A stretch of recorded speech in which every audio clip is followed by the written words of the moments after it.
I mean, I was just going to say, on the surface, I mean, the fear of everything can seem a bit like a kind of typical love in the face of adversity sort of tale, but it's not an idealistic, all sort of flowers and cuddles sort of tale. I mean, it's really quite touching, quite veritable depiction of love and romance. Is that something that really sort of appealed to you?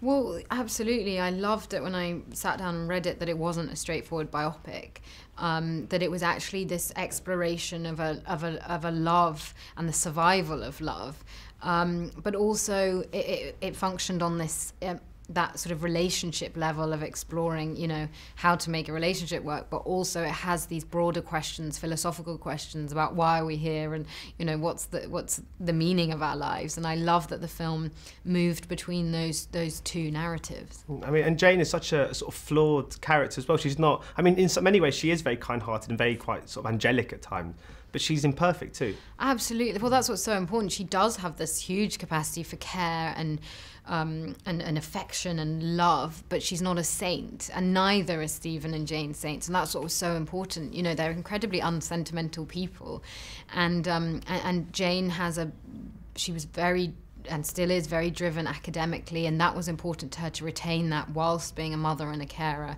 and also has her own sexual identity, fell in love with Jonathan, and I love that the film was exploring this quite unconventional three-way relationship at the heart of the film. And did you meet Jane and spend much time with her at all? Because I imagine when you are playing someone who's sort of still alive, it must almost become sort of like being like a detective or an investigative journalist or something. That's exactly, yeah. I always think I sound a bit mad when I'm saying that, but it is like it's a bit like being Sherlock Holmes.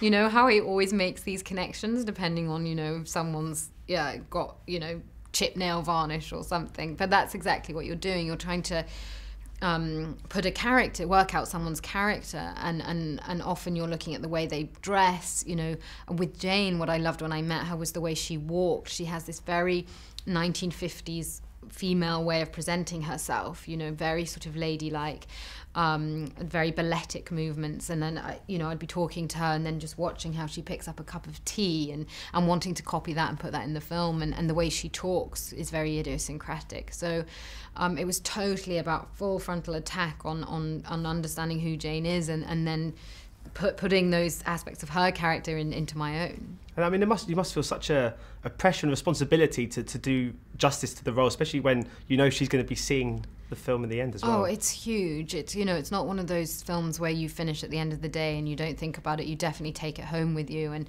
it is that thing that, you know, we knew they were going to be watching it, and they're such complex characters and interesting people that you wanted to get it right, and you build up affection, you know, when you're playing someone every day and learning so much about them. You care about what they think. It was very important that Jane and Stephen supported us in this. Because I was just speaking to James, and he said when he asked Stephen for his thoughts, obviously, given the manner of the communication, he had to wait a while, and he was quite nervous about it. But with Jane, have you spoken to her about what she thinks? And that must have been quite a nerve-wracking experience itself. It was. I called her up afterwards, and I was just so worried that she would have hated it, and that would have been terrible.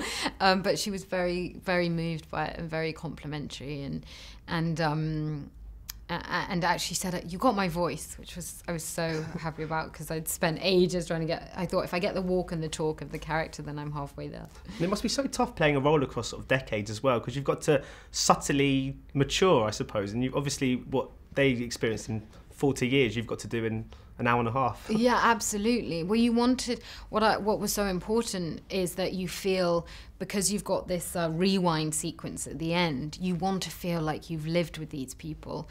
And so a lot of it, in playing someone over 25 years, I was so lucky to have Jane's book, which I constantly came back to, and she's very precise the way she writes. And the detail in that was really helpful for understanding these emotional shifts over this 25-year relationship. And just finally, is it true you signed on for Inferno with Tom Hanks and Ron Howard? Is that all going? It's all in discussion. Ah, okay. But is it a project that sort of appeals to you, though? Absolutely. Ron Howard and Tom Hanks, they're just two incredibly talented people. Absolutely. Brilliant. Well, thanks so much for your time today. Okay, thank you. Thanks. Ladies and gentlemen, you're watching Hey You Guys! Hey You Guys, huh? Hey You Guys. Is that from the Goonies? It is indeed, yes. Nice. Hey